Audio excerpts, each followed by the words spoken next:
And I think, to be very honest, when I first watched it, I really liked it. It was a very nuanced portrayal of relationships in general, as well as same-sex relationships and emotional also, which is kind of expected for European films, especially French films, which deal with subtlety.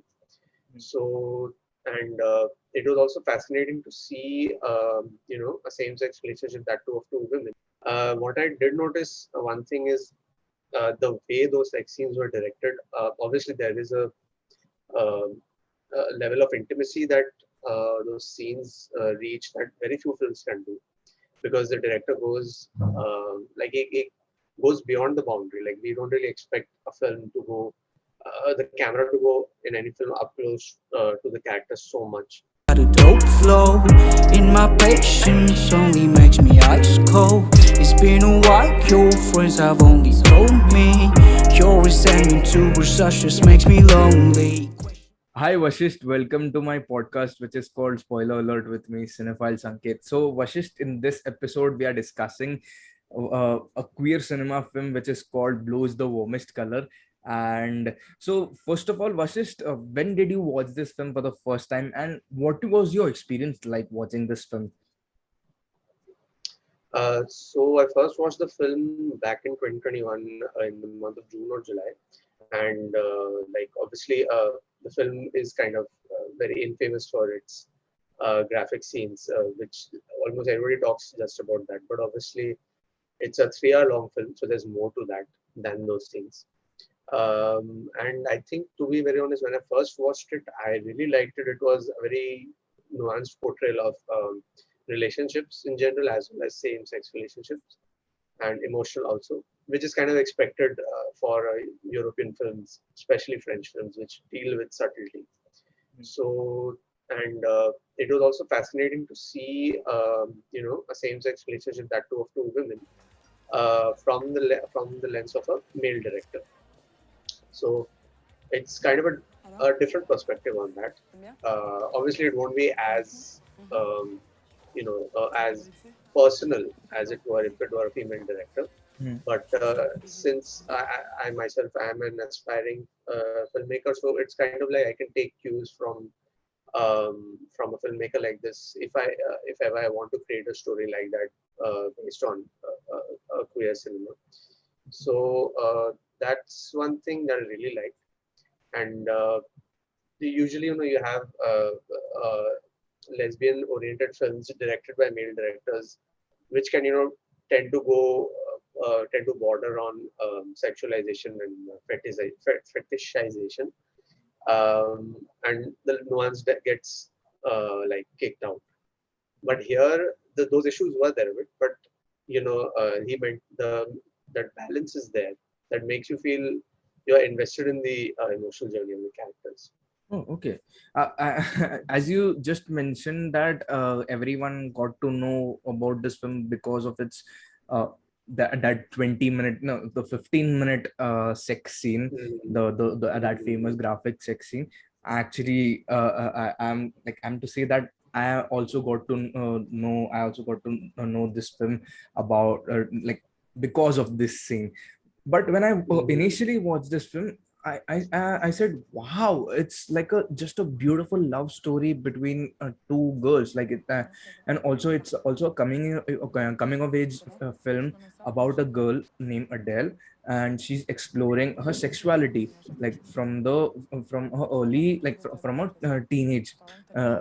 So I was like, wow, it's such a like a beautiful love story, not a love story, but like a beautiful coming of age film as well.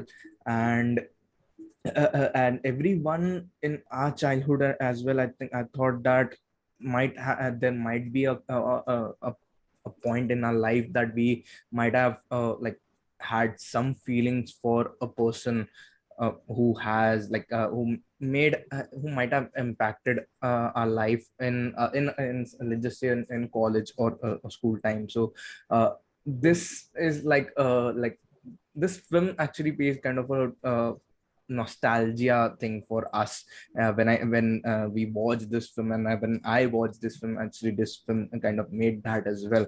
A beautiful love story, a beautiful coming of age story as well.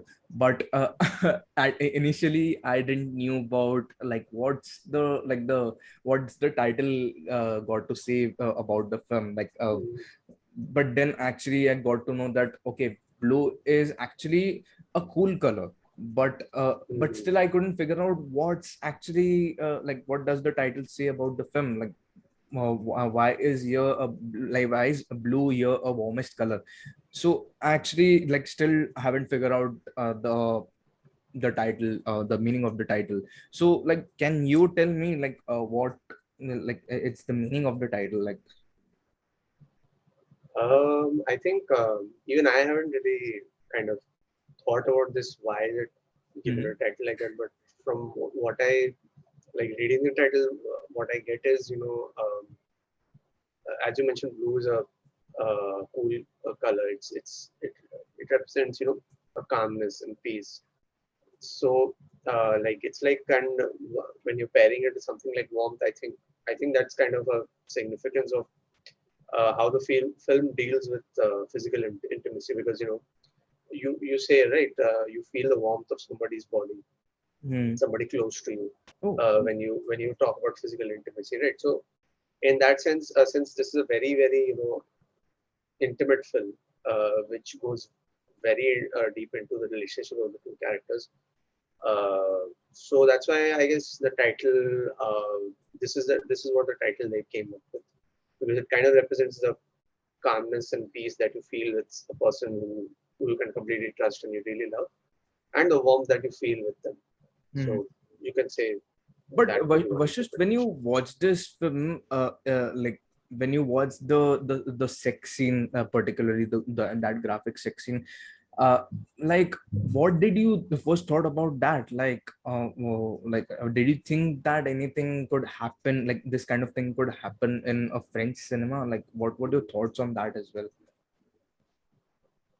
Since I already was expecting something graphic, so I wasn't very much, surprised or something like, okay, this is something I've never seen before.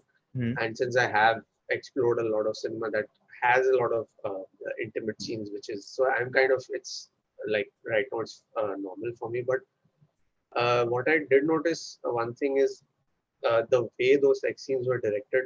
Obviously, there is um, a level of intimacy that those scenes reach that very few films can do, because the director goes it goes beyond the boundary. Like, we don't really expect a film to go, the camera to go in any film up close to the characters so much. Like it's like it's like almost like, they're completely um, uninhibited in front of the camera. Hmm. Usually that doesn't happen. So he does that, and he does that in a very in a very affecting way, so that you're so the he wants to elicit the emotion of what can I say, uh, the feeling of desire Hmm. that he wants to elicit in the viewer when he presents both of them in the act of lovemaking. So that's what I really like. Uh, and but what I kind of noticed also in this was how sanitized that scene is, because if like in reality, when you have sexual intercourse, it's always really messy. It is always not really pleasant. Like, if somebody comes and captures you doing that, it won't look really pleasant on camera. That's true, because it's that's how human beings are. That's how, it's It's a there. personal, private thing. Since Exactly, it's a private thing, and you don't really think that, okay, now I have to come in this angle or that angle, because you just do things because it's an instinct. It comes from very deep within our core. Hmm. Uh, so that's why the scenes, if you look at them, they look very sanitized, if I had to choose that word. And it like obviously it's wrong to say, it's wrong to say that it's pornographic. It's not, because what porn does is it's completely dehumanizing, which this isn't. this wants us to get us invested in the character. Mhm. So that's what it does. But yeah, it does feel kind of like it's a male fantasy of sorts rather than an exploration, rather than a showcasing of a intimate lesbian relationship. It's more of a male fantasy of a lesbian relationship. So, Mhm. and I can kind of even back that up more well because I just followed that film up with Portrait of a Lady on Fire, Oh, which is directed by a woman. So I Celine actually Stamp, that yeah. yeah. So I was I thought that okay, I just want to look at lesbian relationships from a perspective of a male director as well as a female director Mhm. and compare them. And that's what I realized. The key things that I saw was in Portrait, what she did was the way she portrayed the sex scenes was never felt like it's it's kind of uh, a little bit of fetishization that was there in Blues Warmest. It's here. It's far more intimate and far more messy and not Okay. at all sanitized. Okay. It doesn't look uh, it's not it doesn't always look pleasant, but the feeling that they want to convey of complete 100% physical intimacy that Mhm. comes across really well. So that's a point of comparison that I wanted to make to show how a male perspective comes into play here. Mhm. But have you I think since you are a cinephile as well, uh, how is this compared to other queer cinema films as well? Since you have might have watched other queer cinema films as well, how is this compared to all those films? And where does this films come this film comes in your top of your list or something at the bottom? Um, I think I think it's I haven't really thought about how it uh, fits amongst all the um, queer films that I've seen.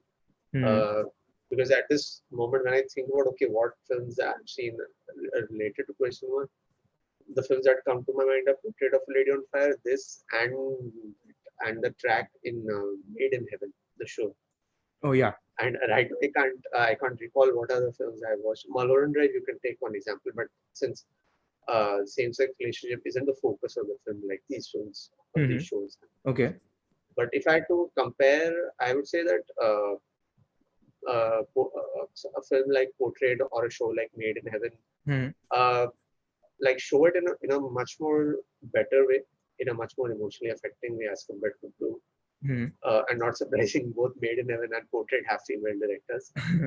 So that's one thing that I've noticed that female directors are really capable of showing the smallest nuances of a relationship, both emotional and physical intimacy, Okay. very well. Oh, wow. But that does not mean that Blue is bad or something. Blue is really also Hmm. enhances. But also you mentioned that you are an aspiring filmmaker. Just tell me quickly, how did this film inspire you to do something about filmmaking, or just how is this film was this film firstly your inspiration or not? How did this film inspire you? This I wouldn't say it inspired me of sorts, but Hmm. it because even prior to watching the film, I already had in mind about that a same-sex relationship is something that I definitely want to explore in the films that I make. Hmm. And but watching this film just gave me a new perspective on uh, how you can as a male filmmaker, aspiring filmmaker, how as a guy you can make a film like that. You can capture the emotions and the life of someone whose experience you're obviously you can't be in their shoes exactly uh, Okay. you can't experience, you can't be as authentic as possible because you obviously are not that belong to that community or that type of people. Hmm. So it's kind of a kind of a building block, a learning experience for me. Okay, how should I incorporate the male gaze, as they say, or how should I incorporate the depiction of something that I'm not familiar with personally. I know Okay. about it, but I'm not familiar with, obviously. So how can I depict that in a way that's not offensive, but uh, more about the emotions that are involved. Because be it homosexual, heterosexual, in the end, it's a relationship which is something that has a lot of layers to it and a lot of complexity. So that's something that is like it's like the perfect fodder for to be captured on film. So yeah. Oh wow. Oh, okay. Brilliant perspective, bro. But finally, I wanted to ask you, like, since obviously you are a film aspiring filmmaker, so you might know the technicalities of the film. So, how did this film work you on a technical level as well? Just tell me quickly about it. I think if you if I talk about cinematography, which is probably the most important in a film like this, which has so many like a lot of intimacy that it wants to convey to the viewer. So the cinematography becomes very important, and I think it kind of it does really well because mostly it deals with very extreme close-ups of the face or the body parts, whatever. Because that's how we want to get up as close to the character as possible. Correct. Uh, and it almost feels the camera is such that it almost feels like you want to go into the screen and console the character or enjoy the happiness that they're share the happiness there. They're happy and we can share it with them. Absolutely. That's what it does, and especially with one aspect that it does really well is in the movie, if you remember, Adèle has this habit of she's very voracious about eating meat.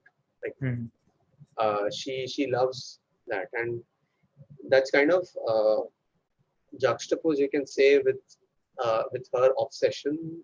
You can not obsession is with a deep connection or deep feeling that she has for Emma, uh, and and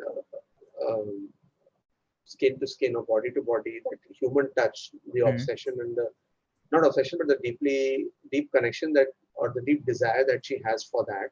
Okay. That's kind of juxtaposed with meat, like because that's also like part of a body. Oh yeah. Correct. In that sense. Correct. So it's not like a fucked up thing like say something like in Raw. That's not like that, but it's in a more you know tangible visual way. That I think you can almost feel symbolic it. thing, right? To be very Yeah, you specific. can say symbolic thing. Yeah. Okay. Yeah. Yeah, you can say symbolic thing. But yeah, finally, So yeah. Vashist, like since thank you so much for coming to my podcast. Like, it's a real honor having you on talk about a queer cinema film with like with an aspiring filmmaker. Like, I didn't knew about that since you are an aspiring filmmaker. I thought you are just a cinephile who knows like about films and like who wants to talk about films. And I knew that like you were a part of Queen is Dead podcast as well with Sanjeev, and who is also like who will be coming to my podcast very super soon. So yeah, I've been like following you on Facebook many times on like I've been following your posts on various films as well. So thank you so much, Sanjeev Vashist, for coming to my podcast. And also the thing is, I love like being on podcasts and discussing films with like-minded people. So, and I had been following your work for quite some time. So I was kind of like, this is kind of a really great opportunity for me to have to sit here and talk with you. So I'm really happy for that. Yeah, the honor is mine, the pleasure is mine, bro. Thank you so much, and Mine I'll too. see you Yeah. in another video hopefully. So thank you so much and goodbye. Yeah. Okay. Thank you. Bye.